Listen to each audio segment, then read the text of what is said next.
Other comment too, the estimated tsunami start time for selected areas in our communities. San Francisco alone expected to see those waves really coming in around 12:10. That's within the next 30 minutes, and we continue to keep a close eye on that here at KPIX. Reed? And check on your neighbor. This is just one of those moments. You heard the fire captain there say, listen, check on your neighbors.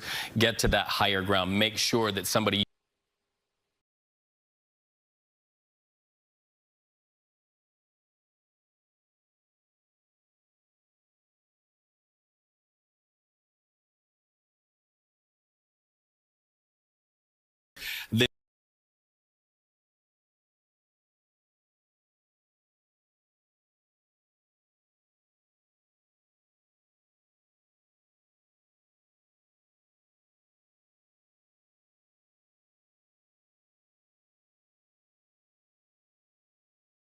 what we saw, Liz, down in Pacifica, where young people are being evacuated up to Oceana High School. Yeah, that's right, Reed. And we're hearing that BART is actually holding trains to the Transbay Tube out of precaution for this. And we're still, kind of seeing how the different communities along the coastline there. Okay, hold on. My producer's talking to me real quick. Say that again, Dave.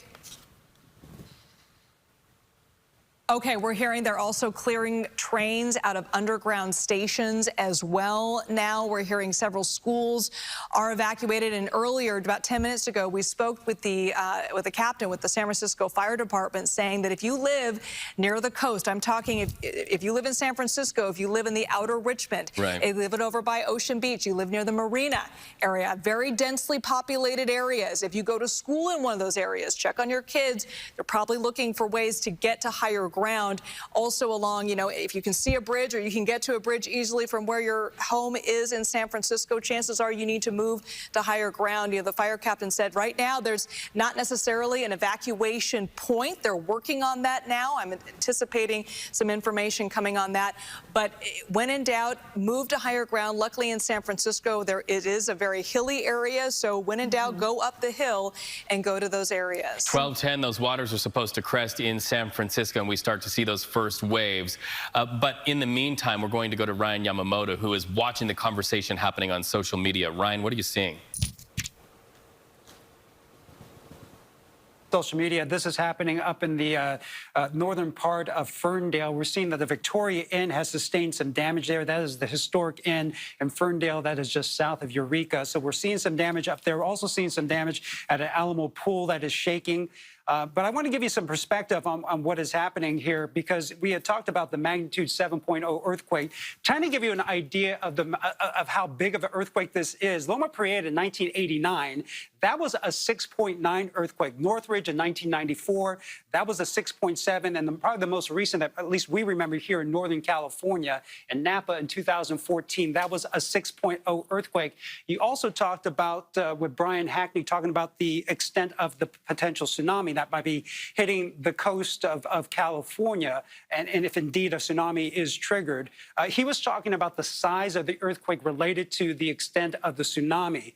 Probably the two most recent things that are ingrained, at least in my mind, when you talk about tsunamis and damages, you're thinking about Japan. That tsunami in 2001, well, that was sparked by a 9.0 earthquake. So that's a huge difference, a 9.0 versus a 7.0 earthquake. And then, of course, in 2004, you had that big tsunami in the Indian Ocean. That was sparked by a 9.2 or 9.3. So there you have your comparison about how strong the tsunami may or may not be versus a 7.0. But we're looking at some video right now of some damage happening in some different areas right now. I believe this is in Alamo. They felt some shaking at this pool right there. And so, as you know, when the earthquake hits a pool, the water starts sloshing in and out. But the good news is the epicenter of this earthquake, even though it's extremely strong and it's off the coast of Northern California, it's in a very remote area, so there's not a lot of large buildings. And so not a lot of things that can come toppling down. But we're working to get some images coming off from the Victoria Inn in Ferndale. And you can see, and from that video, once we get that up running, you can see a lot of bottles on the ground. The door of the inn, the historic inn, has fallen down, and the bar the bar area is completely just shattered glass all over the place. But as you can see, the extent of the tsunami all the way from the San Francisco Bay Area up past the Oregon coast. We're keeping a very close eye. I think you had mentioned that a lot of people are kind of timing the potential tsunami. And then you're seeing a lot of people right now, they're getting to high ground, and you have a lot of looky-loos. There's a lot of video and pictures of people on top of Fort Mason looking down at the bay. They're in a safe location, but they're trying to witness what potentially might be a tsunami coming into the San Francisco Bay. Thank you, Ryan. I want to get to Angie, who works out of Humboldt. And Angie, are you on the phone? Can you hear me okay? Angie, are you there? I can hear you. Can you hear me? Hi, I can Angie. hear you. It's Elizabeth with CBS News Bay Area. I heard that we're hearing that you felt the earthquake. What was that like? Tell us about the shaking, that initial quake. It was pretty frightening. It all happened so suddenly. We're all moving around trying to get the restaurant ready for opening. We opened in less than 10 minutes, and all of a sudden it just started shaking. We're all so out of breath from running out and grabbing everything that was important and grabbing each other. The first thing we worried about was just grabbing one another and getting out of there. Sure. And where have you gone now? Have you moved to higher ground? Well, there isn't really any immediate higher ground near us. We're right at the edge by the river, right here at the Rio del River, the Eel River. And so the first thing was just to get outside, but there isn't any real higher ground like directly next to us. We'd have to run a couple blocks. And we're hearing the power is out to most of that area. Are you seeing that where you are? Yeah, we have no power. We're unable to open the restaurant. We're currently just trying to assess the damage, clean up a little bit, and then keep the refrigerators closed. Since there's no power, we don't want anything else spoiling any further. And what are crews in the area telling you? Are you seeing a lot of emergency crews going around telling folks to try to get out of there? Yeah, we went to the bar right attached to the building. We went to go check on her, and she was very distraught. And then we checked on the neighboring stores, made sure everybody got out okay, and it looks like everyone got out okay. And Angie, what's the plan moving forward here? I mean, there's still a tsunami warning for that area. Are you moving to another area? Are you staying outside where it's safer in case there is another earthquake? We know there's been some aftershocks. Well, for the first few minutes, we were remaining outside, but everybody's just so on edge. We decided to go check on the neighboring stores, make sure everyone got out all right. And then once that was done, we came back, and right now we're just assessing the damage and trying to clean up a little bit. But we'll probably move once everybody gets back with their kids. My bosses went to go pick up their kids, and then we should be heading out of here. Right, and talk to us about the communication in these areas, because all of the emergency responders from the Oregon coast all the way down to where we are in San Francisco and beyond are saying stay in touch with these alerts, pay attention to these alerts. What kind of communications are you getting there in Humboldt County? If the power is off, are you just limited to cell phone communication? Yeah, we're just working with the phones. Thankfully, we have a landline that we're using right now. Paint us a picture, because we saw some of the images out of a business there. It looked like it was powerful enough to rip a door off the hinges and shake up things quite a bit. Paint us a picture. If you were calling on the cell phone and you were telling somebody out of state what you're seeing, what are you seeing? Well, I'm seeing a lot of pieces of the drywall everywhere. We're in a very old building, so we tried to quickly get out, but the doors of the refrigerators are swinging open. Things are falling out of the refrigerator, and then chunks of the wall, we could hear it cracking and see it cracking. And so right now we're just trying to sweep up all the mess from the broken chunks of wall. Okay, Angie, thank you so much. Important to get your perspective. We will be checking back in with you, hoping that you and everyone in your community are safe. But Liz and Jess, this is just important to talk about here, because they were the closest. They are the touchstone to what is now the ripple effect to all of us down in the San Francisco Bay Area. Once again, we're watching our clock. We hope you are as well.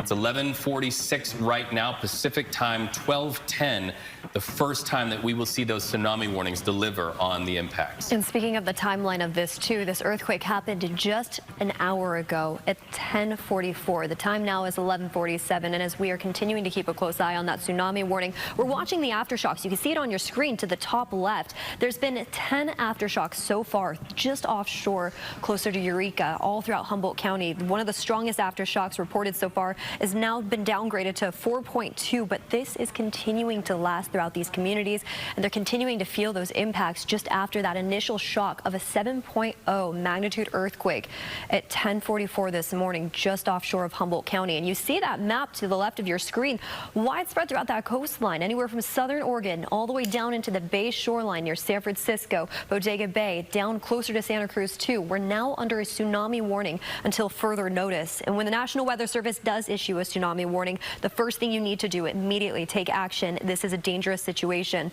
A tsunami could become widespread. There could be widespread flooding due to the tsunami, and that's either expected or occurring. So the National Weather Service says that dangerous coastal flooding and powerful currents are possible, and they're going to continue throughout the next several hours. And that's what we're seeing right now. Reed mentioned 12:10. That's when they said they're reported to see that really crest into the San Francisco shoreline. Liz? And I want to make sure we get to this evacuation order out of Berkeley. We mentioned communities all across the Bay Area are impacted by this. Berkeley police issued an evacuation order for West Berkeley, warning people to stay east of 7th Street and telling folks if you are in the tsunami zone, we have those areas up on your screen right now. Berkeley Waterfront, Tom Bates Fields, West Frontage Road, I-80 Freeway, and Aquatic Park. In Berkeley, you need to move away from the shoreline. We just got this alert from the Berkeley Police Department recommending folks in that area to move away from the coastline. We're also hearing BART has shut down service in the Trans Bay Tube due to that earthquake. They're telling folks to find a different way to get across the bay, and we're also hearing they're evacuating some trains as well. Yeah, and as we start to see the impacts of this, that's the update from the East Bay in Berkeley. We anticipate more East Bay up.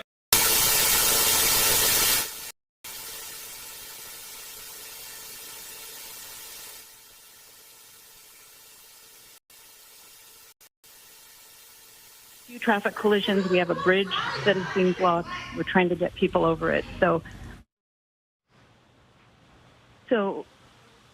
we have a large homeless population that's out on the lowlands, and so we're evacuating them right now.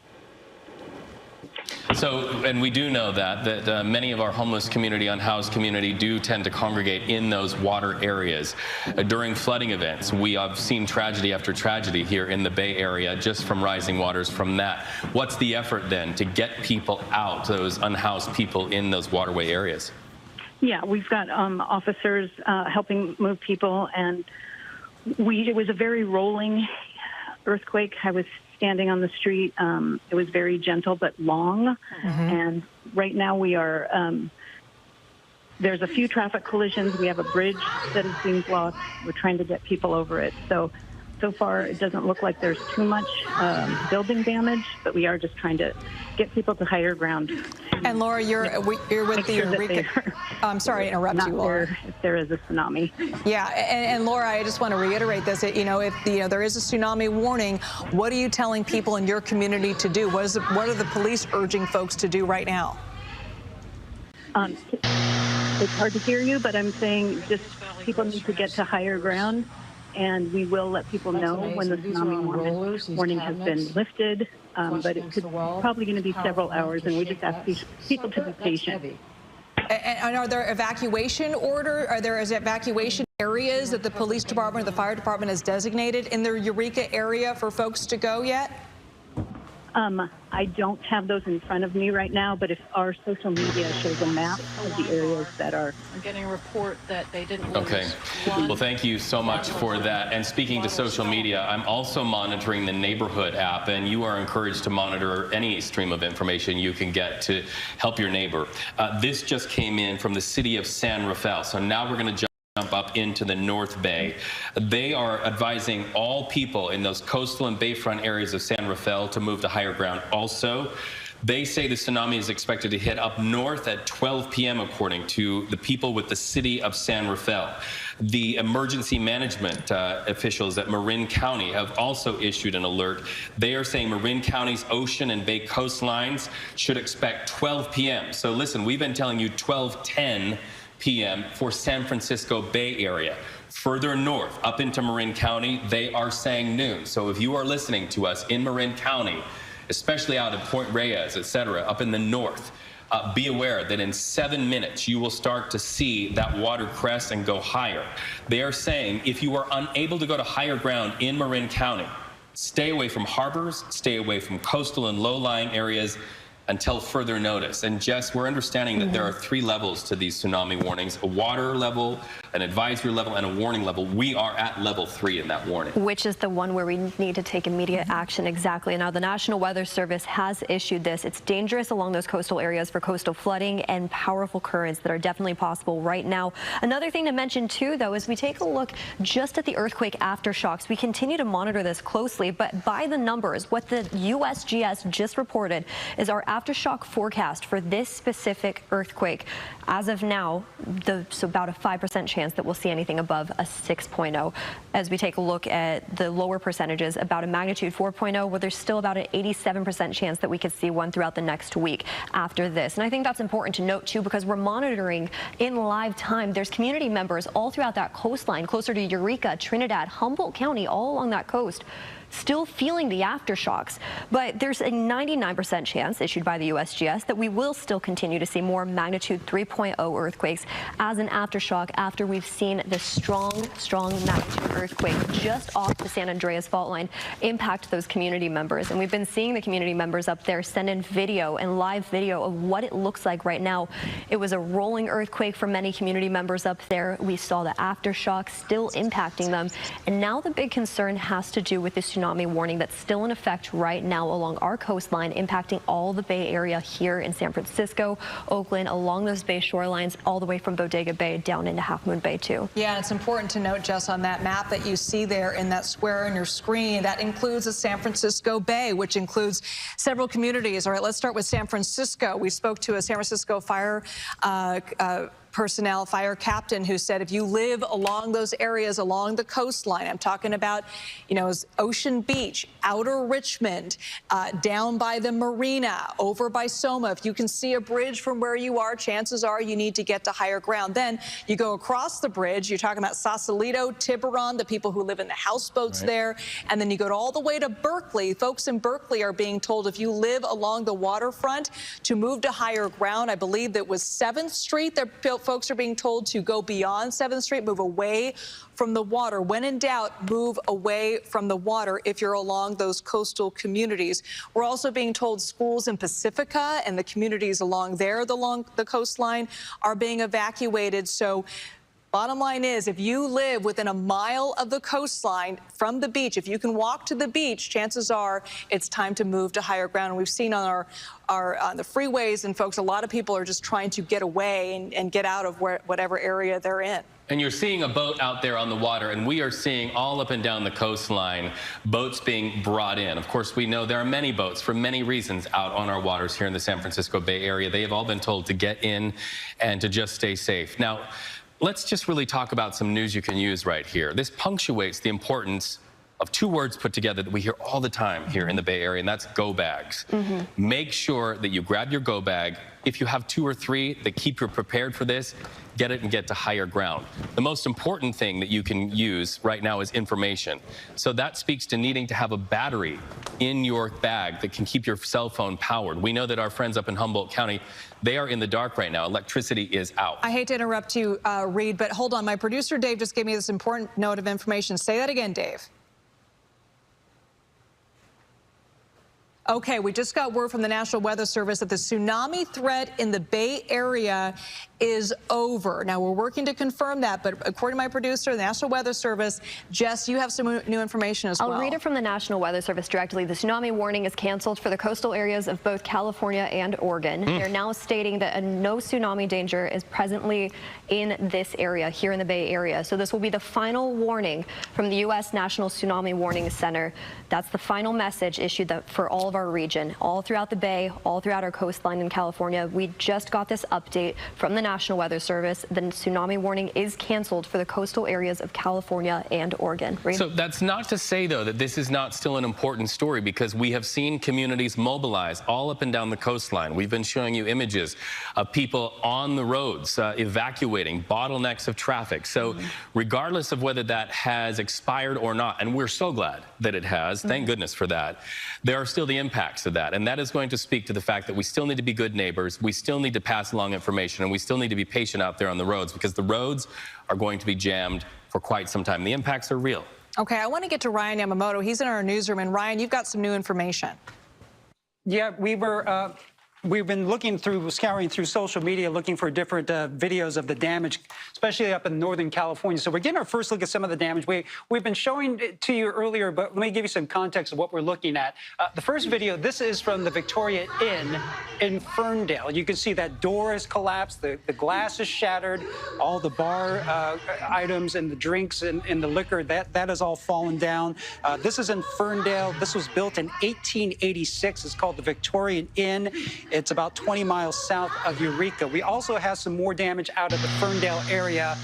This is one ex-user posting video from her home and around town. This, of course, is inside a grocery store. So you can see a lot of things were coming down from the shelves. But, of course, up in Northern California, in that part of the state, we're near the epicenter. I mean, they really felt this 7.0 earthquake. Also, this is footage of damage from a ShopSmart. This is in Redway in Humboldt County. This was actually taken by the fire chief up there. You can see all the cans and all the goods have come down off the shelves. So you can only imagine what that earthquake must have felt like as that shaking was happening of a 7.0 earthquake. And here's some video inside a grocery store in the city of Davis. They felt the shaking all the way there. We felt the shaking as far as close as City Hall, but some of the lights there are kind of swaying back and forth. So they definitely felt the shaking of that 7.0, even though they're about, 350 miles from the earthquake's epicenter. And then this is a picture of the traffic from Half Moon Bay on Highway 92. We had that chopper shop earlier, but those are the people heading out of the peninsula to get to higher ground. Of course, that tsunami warning has now been taken away and is now been canceled. But as you mentioned, Reed, this is definitely having an impact on a lot of people out there.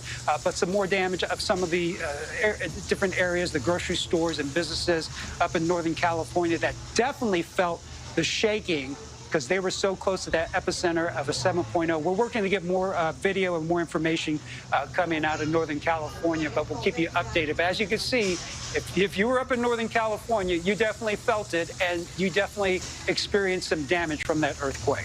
Yeah, we spoke to a couple people who live up there, Ryan, and they described it as sort of this rolling sensation. And, you know, I've lived in California my whole life, and we know a lot.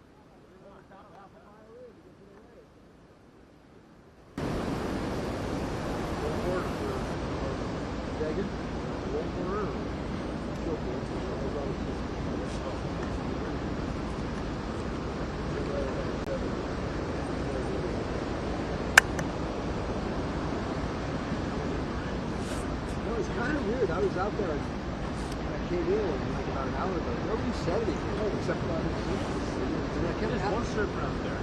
We're supposed to have those sirens. Yeah, big tower right there. What's it supposed to go off for? Yeah. And I heard them go off with like a test. I kept waiting for the sirens to go off. Yeah, the sun did go off. Looks like there's getting more and more cops down there for sure. They didn't shoo us off, yeah. They just told us to be ready.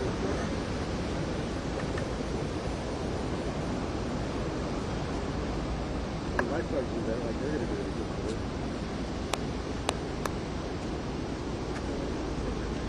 I don't think they're serious. They're going to close Gate Highway. I heard your 10 minutes there.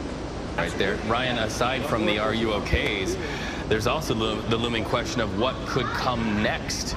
And we know that the governor has been briefed on the earthquakes off the coast of Northern California. So Gavin Newsom who is going to be a part of messaging in the wake of this quake and then the tsunami warnings, which, Jess, you say have now expired or been pulled by the National Weather Service. The governor is able to get briefed, and he's getting briefed by somebody who we're going to talk to right now. Yeah, the Humboldt County Sheriff is on the phone with us. Can you hear me, sir? Talia from the Sheriff's Department of Humboldt County. Talia, can you hear us okay? Talia, can you hear us from Humboldt County?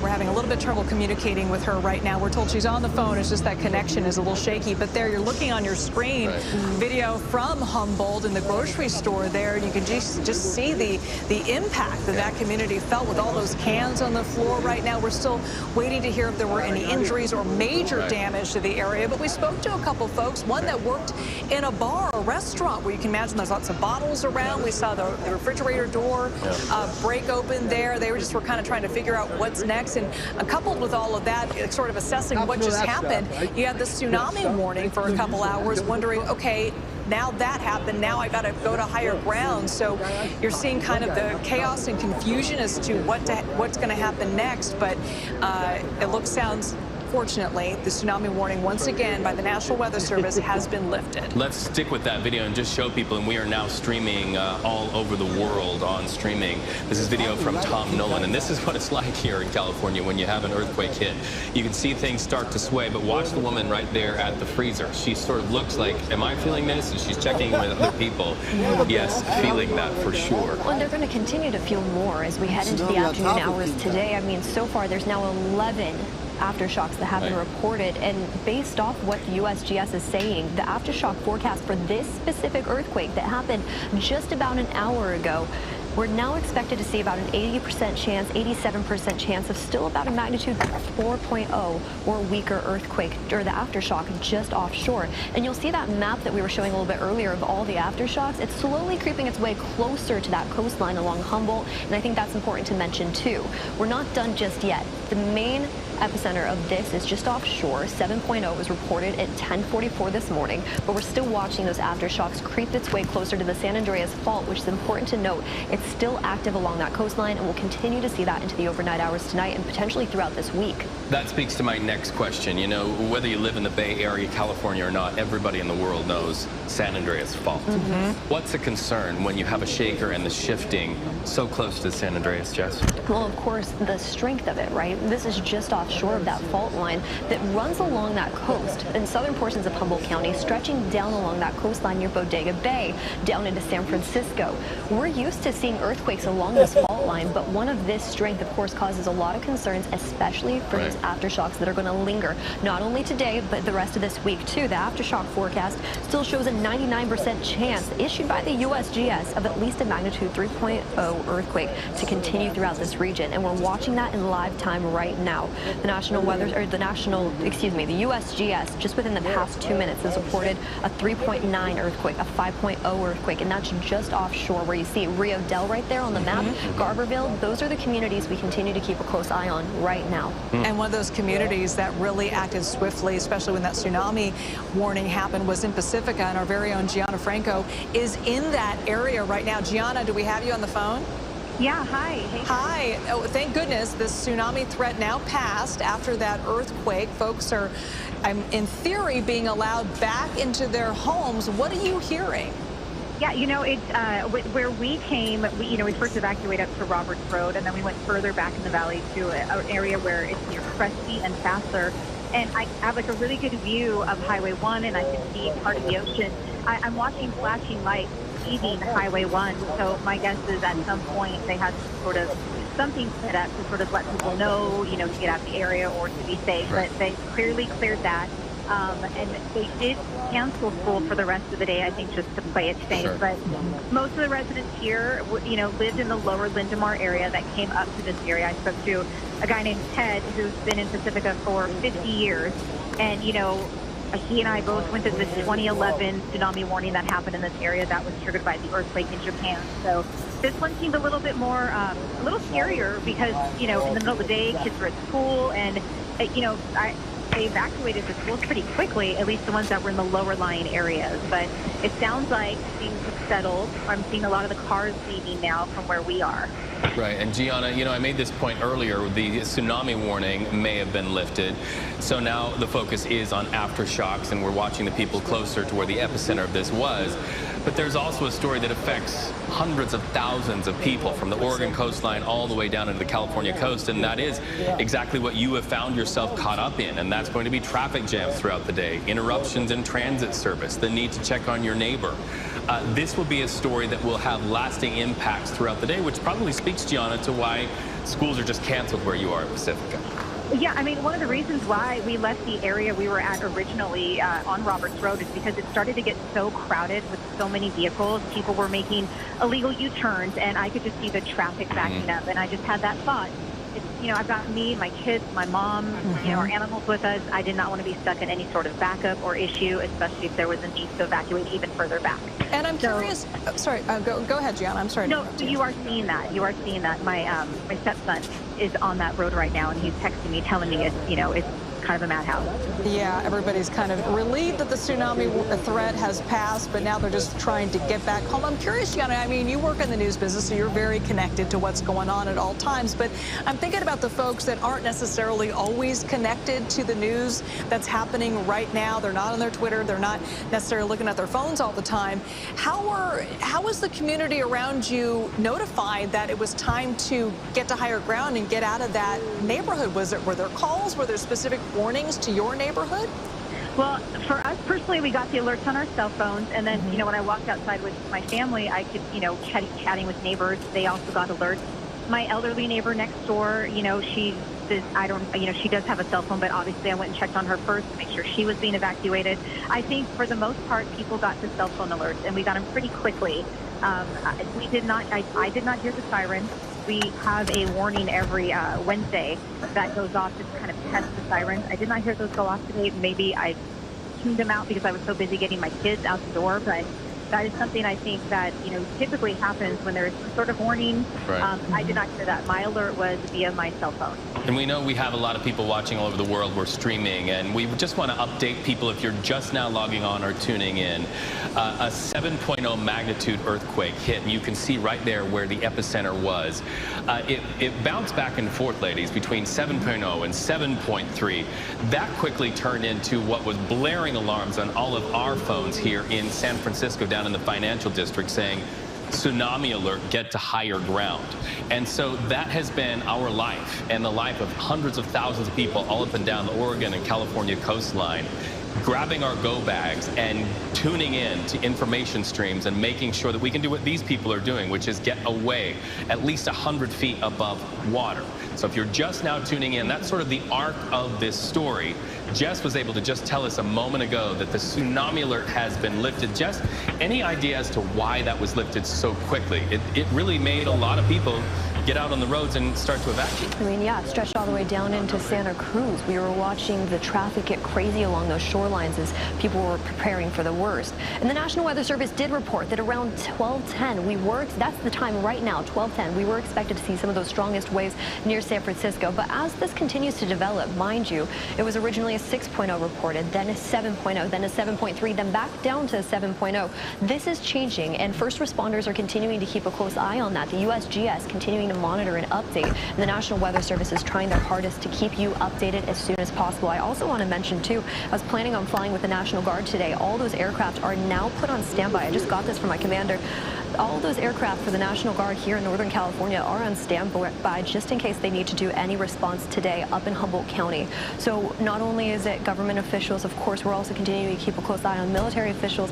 And just along our Northern California first responders, those are those community members that are ready to go in case there's anything else. But you see that map right there, all those aftershocks. Over 10 have been reported so far. One of the strongest ones happened just about 10 minutes ago, a 5.0 just off the shoreline. You see that larger orange circle. well offshore. That's that 7.0 that happened at 10:44 this morning. That was the large one.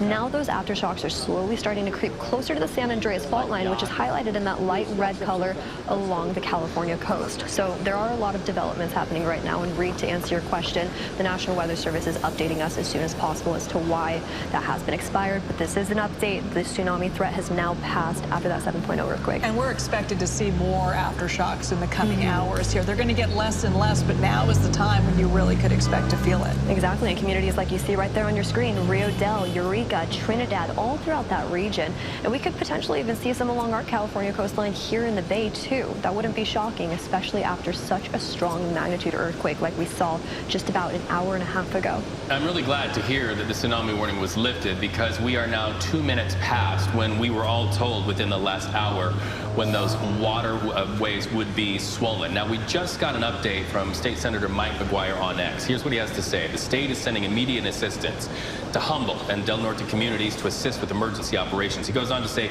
there are reports of some homes that have come off their foundations in the greater Eel River Valley region of Humboldt. Homes off of foundations, folks. Approximately 10,000 customers also without electricity in Humboldt County. That from State Senator Mike McGuire. That just gives you pause. Places kids would come home to today to have their after-school snacks now wiped off their foundations. Yeah, you're talking about just the damage that was from that major earthquake. We want to go to an emergency crew member from Arcata. Are you still on the phone there, sir?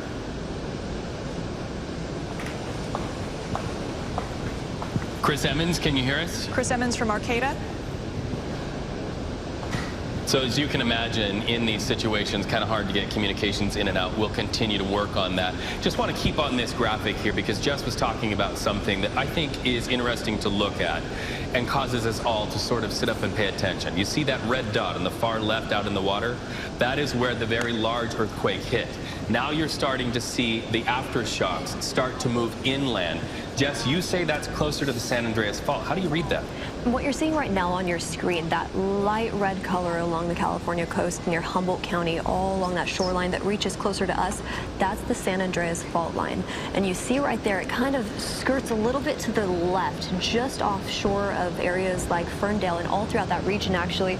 That's where this epicenter was. A 7.0 magnitude earthquake struck at just 10:44 this morning. And now you see all those smaller dots.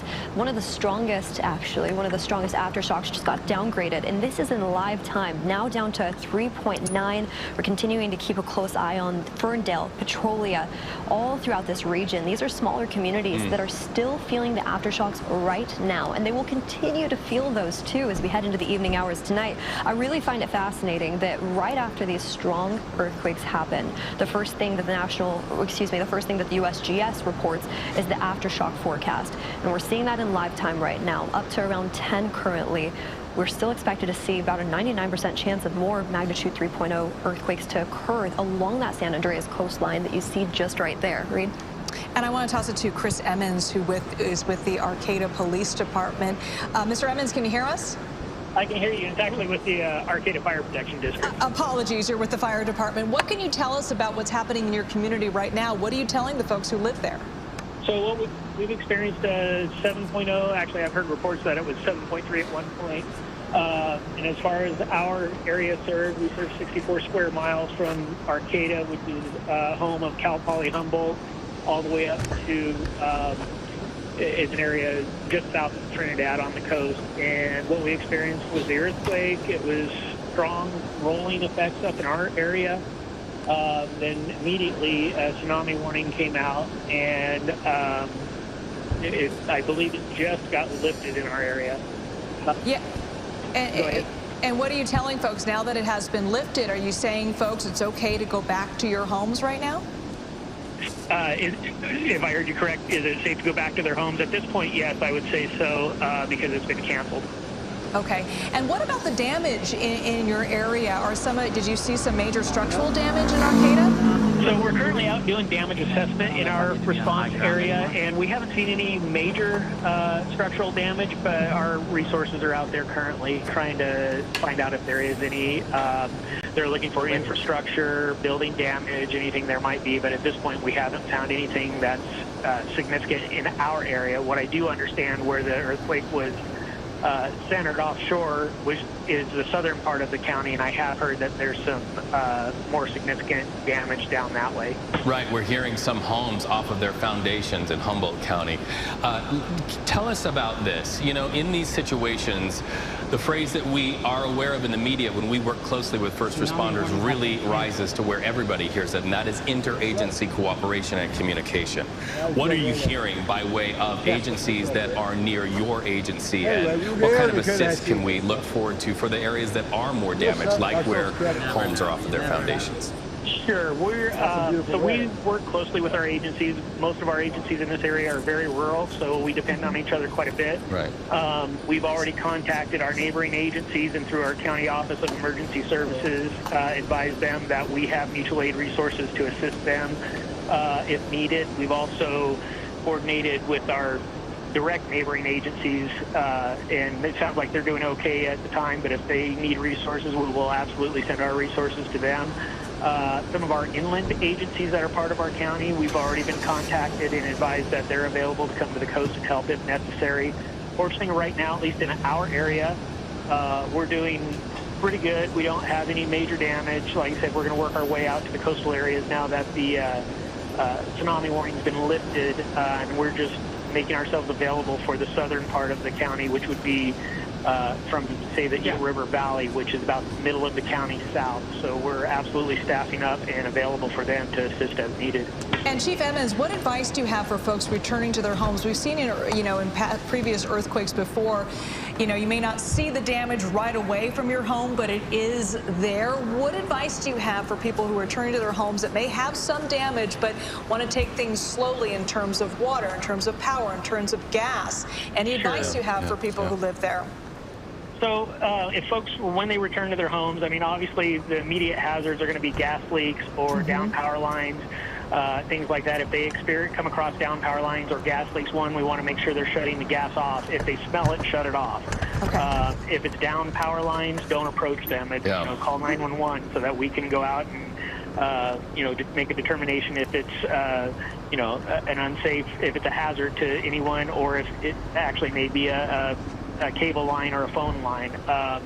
If their houses are damaged and off their foundations, obviously we would want them to stay out of that because of the structural instability and things like that. So also we were just getting ready to issue additional messages. I mean, following large earthquakes like this, we often experience dozens, if not several dozen aftershocks that are pretty significant, and things that are structures that are already unstable could be jostled and removed from foundations that much more if we get other aftershocks. And to jump in, I've been watching these red dots that our viewers are starting to see, and I'm not seeing a red dot inland up above Redding.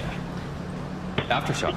That's closer to Trinity Lake right now, and we are keeping a close eye on that. You also see just south of Ukiah, too, that this map is currently showing some of those smaller aftershocks impacting northern communities in the Bay Area as well. But the epicenter, where it's just at offshore of Humboldt County, off Rio Dell, off those smaller communities, those are the areas that are going to be seeing some of the largest aftershocks. But it is forecasted by the USGS throughout the next week we could still see those aftershocks. Yeah, that's not unusual to see, even though the major earthquake was off the shore there, to see some aftershocks more inland.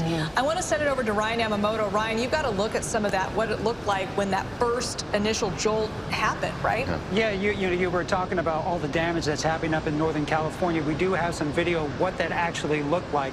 The first piece of video I do want to show you, this is of course off social media. This is at the Victorian Inn in Ferndale. This is a historic inn built in 1886, and you can see all that liquor and those bottles coming off the shelves, causing a lot of damage there. Also, the front door, it was strong enough to knock off the front door of that historic inn.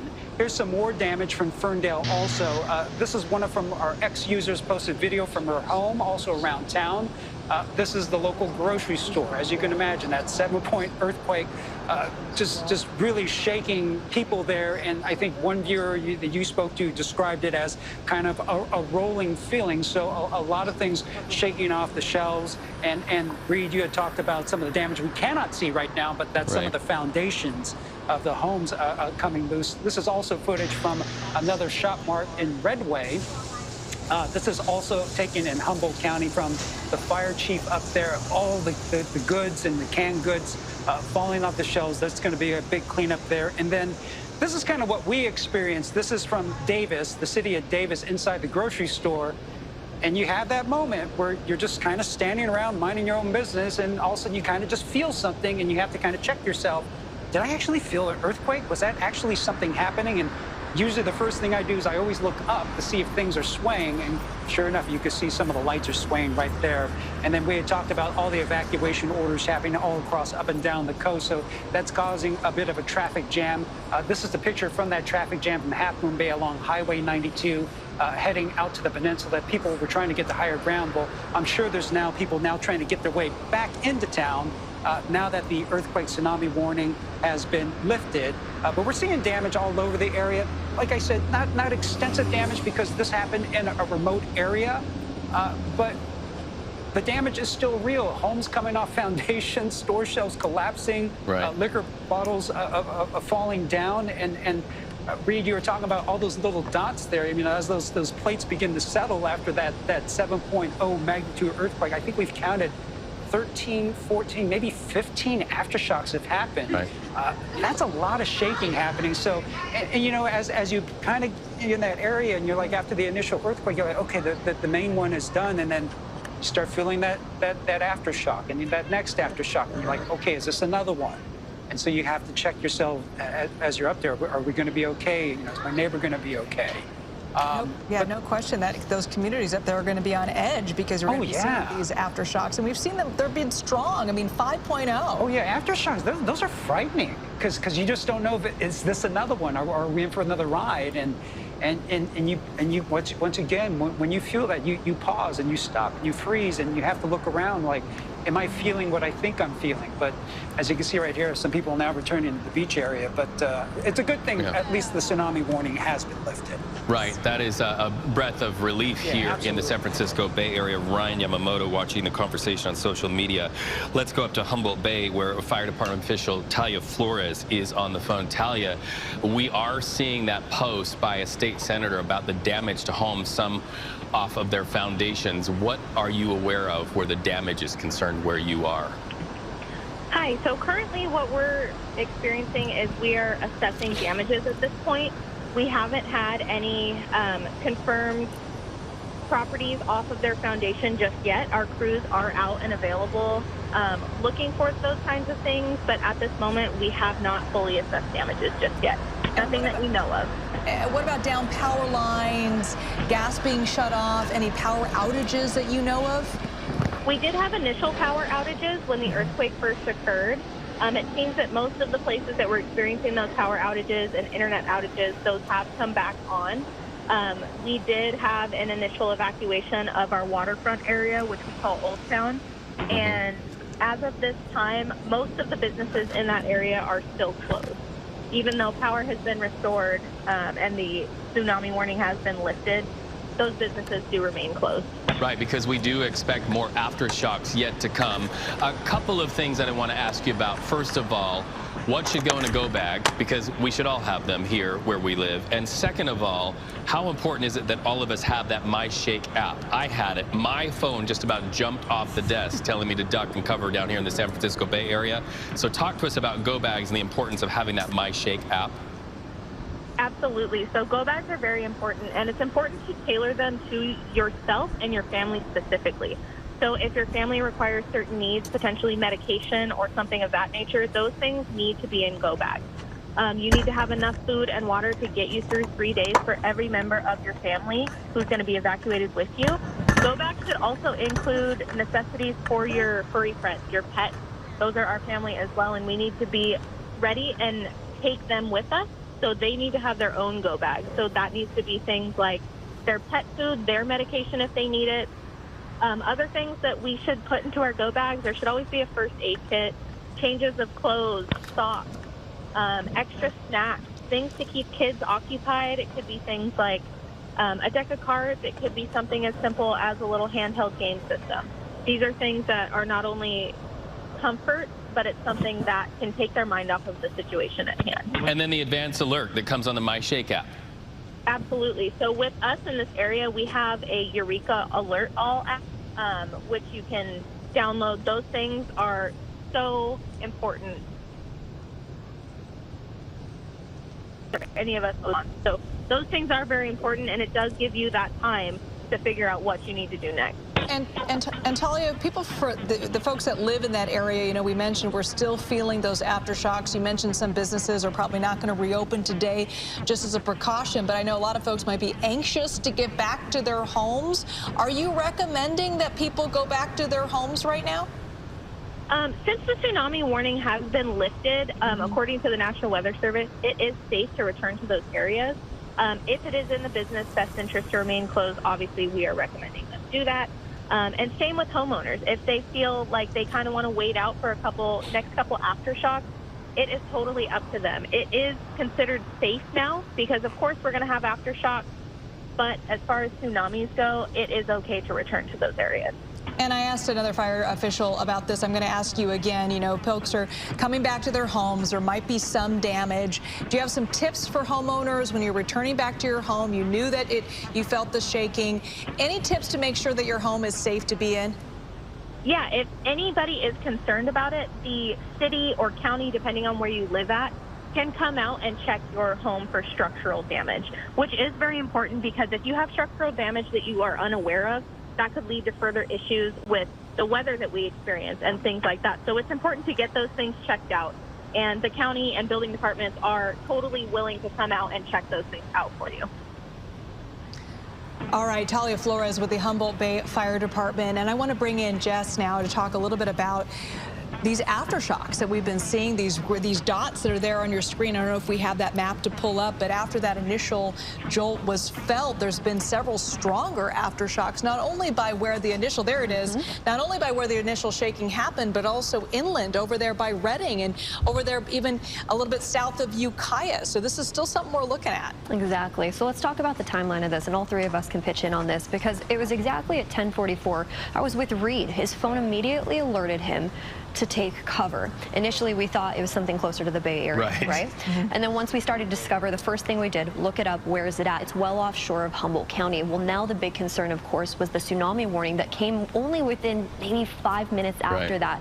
That was closer to around 11 a.m. So from 11 to about now, we've been watching the risk of this really kind of get off that heightened level where we were concerned mostly about the tsunami all the way down into areas like San Francisco. Originally reported, we were concerned about the waves hitting us around 12:10. Well, by the time that 12:10 happened, that tsunami warning expired.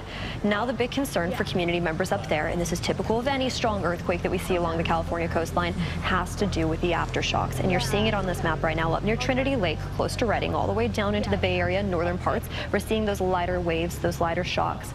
And we're going to continue to see this, really, as we head into the afternoon hours today, throughout the rest of this weekend, heading into next week. There's still a chance we could see those little rumbles after such a strong earthquake hit closer to the San Andreas fault line. What you see on your map right now, by the way, I want to just break this apart. That larger orange color, that was the initial hit closer to areas all the way along our coastline. We saw about 45 miles offshore, southwest of Eureka, that initial earthquake at 10:44. That's when all of us along our coastline saw those My Shake alerts on our phones. She also just mentioned a second ago, Eureka and along Humboldt County, they have a special app they use. This is a friendly reminder now. If you don't have those apps already, download those apps. If you don't have a way to alert you, get that now, because this is true. We live along the San Andreas coastline, and we just talked about the timeline. The time now is 12:30, and within the past hour, we watched this really unravel. Heightened at a tsunami warning just about an hour ago. Now the biggest concern, shocks that we'll continue to see into the afternoon today. Aftershocks and after effects as well. We're talking about the effects of schools. You know, schools will start to get out here in Northern California here in 2.5 hours. So if you have a child in a school, know that some schools have actually canceled down in the Pacifica area, but pay attention to those alerts as well. Now let's go to a scientist. Yeah, Maureen Long, a seismologist. We just spoke to her. Here's some tape of that interview. The USGS has issued already an aftershock forecast for this event, so folks can go and look that up on the details of that up on the USGS website. You know, they are forecasting that there's, you know, maybe about a 40% chance of an aftershock larger than about a magnitude 5 or 5.5. So certainly it's something that we need to be aware of. Because this earthquake happened beneath the ocean and not directly under any population centers, it's certainly the most likely scenario is that any aftershocks will be smaller than the initial shock. We can't rule out the possibility of a larger earthquake, but the most likely scenario is that any aftershocks will be smaller. So USGS after forecast, we've pulled it up here on our phone. We're doing what we hope you will do as well. If you get on there, earthquake.usgs.gov, that is what she wants to drive all of our eyeballs to, because that's a forecast of the aftershocks that we can all expect to feel in our area. Yeah, and she said, Maureen Long there, a seismologist, said there's a 40% chance for an aftershock of 5 or higher. And we've already seen that, Jess. Exactly. And also, let's continue that number game. About an 87% chance as of now, issued by the USGS, that we could see a magnitude 4.0 earthquake. And those numbers really jumped to 99%, with about a 3.0 magnitude earthquake still expected right now. And according to this forecast, this chance of at least one aftershock within the next week, that's going to be apparent for us. And we see that right now. I've been updating my phone every 5 minutes or so, and we continue to watch that map populate. Now with 3.4 magnitude earthquake just within the past, let's see, 4 minutes just offshore of Petrolia, and we're over 20 at this point. So we're continuing to watch that kind of creep closer to that shoreline, and that's going to be the big concern for community members there, with that initial shock felt just about an hour and 10 minutes ago. Well, and I'm looking at this, and hopefully we can pull this up, earthquake.usgs.gov, the aftershock forecast, just the regional graphic that they show you right there. It literally looks like popcorn out in the water, the amount of aftershocks that are happening out in the water. And then that popcorn sort of starts to go inland as well, over to Eureka as well. On our screens right now, you're seeing it in those red dots. But what is striking to me is you've seen the big event, which is this big circle right here. Ladies, I'm colorblind. What's the big, what color is that? It's big and orange. Big and orange. And then after that, I know, my mother's watching streaming. She's like, you inherited the family colorblindness. But then you're seeing the aftershocks come inland. Then you see up by Redding aftershocks. Down south of Ukiah, some aftershocks as well. So that's a good tip from her, because that aftershock forecast is something you want to be watching in the days and the hours ahead. And of course, this all stems from a 7.0 earthquake that happened just a couple of hours ago, as you see there off the coast of Eureka. Again, that big orange dot, or big orange dot there. That was the initial shake, and that prompted the tsunami warning, which is that's the highest warning you can have of a potential tsunami. Now, thankfully, the USGS and the National Weather Service lifted that tsunami threat. So that has now passed. But what we're talking about here is that there's still a threat of some major aftershocks. In fact, we just spoke to a seismologist who said a 40% chance for an aftershock of 5 or higher. We've already seen that. But because of this tsunami warning, because of this earthquake that happened just a couple of hours ago, communities along the coastline, all the way from Oregon all the way down to Santa Cruz, many of those communities had to be evacuated. So now that this tsunami threat has passed, people who live in those areas are now trying to get back home. We spoke to a number of fire departments up in the Northern California area of Humboldt County, saying that it is okay for people to come home now that the tsunami threat has passed, but there is still a looming kind of potential danger here with these aftershocks. Do the aftershocks, Jess, a question for you. Do the aftershocks inform whether to keep that tsunami warning in place? Are they looking at that as a metric as to whether to keep that tsunami warning in place?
to decrease, at least when it comes to the Bay Area, right? Now we're not concerned about a tsunami warning. Now our biggest concern is our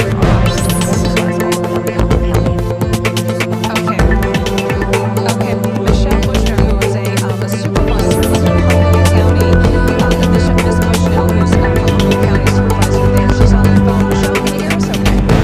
I can hear you, Brett. Thank you so much for being with us. What can you tell us about your community right now and how folks responding? Are folks being able to come back home?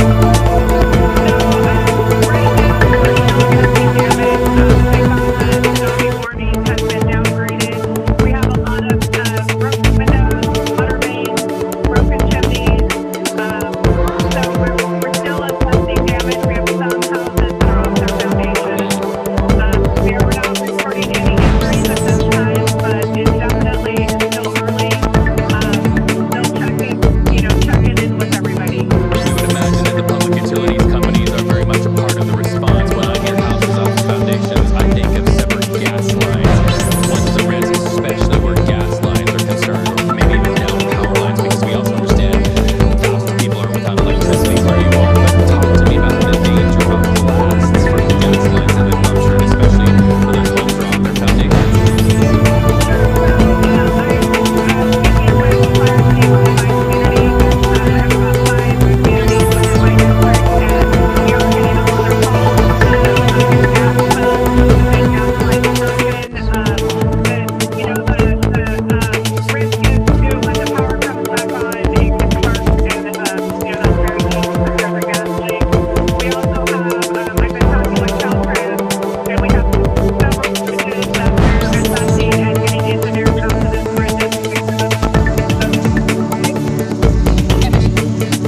Michelle, you cut out there just for a second there, but we're looking at video of just some of the damage in your community, your grocery stores and bars and restaurants there. You were in there and you were really close to the epicenter of this thing. What was it like for you when you felt that earthquake?